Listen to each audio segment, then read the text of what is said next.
সবচেয়ে বড় অবদান যার, তিনি তার সারাটা জীবন গণতন্ত্রকে প্রতিষ্ঠার জন্য সংগ্রাম করেছেন, লড়াই করেছেন, কারাভোগ করেছেন, নির্যাতিত হয়েছেন এবং সব শেষে তিনি অসুস্থ হয়ে হাসপাতালে ছিলেন।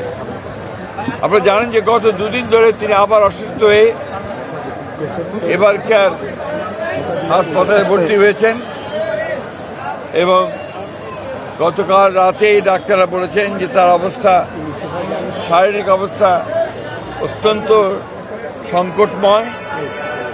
সেই জন্যে আমরা আমাদের দলের পক্ষ থেকে এই গণতন্ত্রের নেত্রী, গণতন্ত্রের মাতা দেশনেত্রী বেগম খালেদা জিয়ার রোগ মুক্তির জন্য সারা দেশের জনগণের কাছে বাদ জুমা আমরা দোয়া চেয়েছিলাম, সারা দেশের মসজিদে এবং সারা দেশের মসজিদে সেটাই আজকে আমরা এখানে এই নয়াপল্টনের মসজিদে নামাজ আদায় করে আমরা সবাই দেশনেত্রী বেগম খালেদা জিয়ার রোগ মুক্তির জন্য পরম করুণাময় আল্লাহ তাআলার কাছে দোয়া চেয়েছি।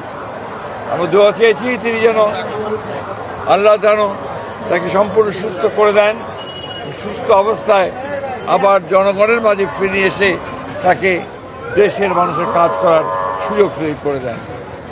আবারও আমরা গোটা দেশের মানুষের কাছে তার রোগ মুক্তির জন্য দোয়া করার আহ্বান জানাই।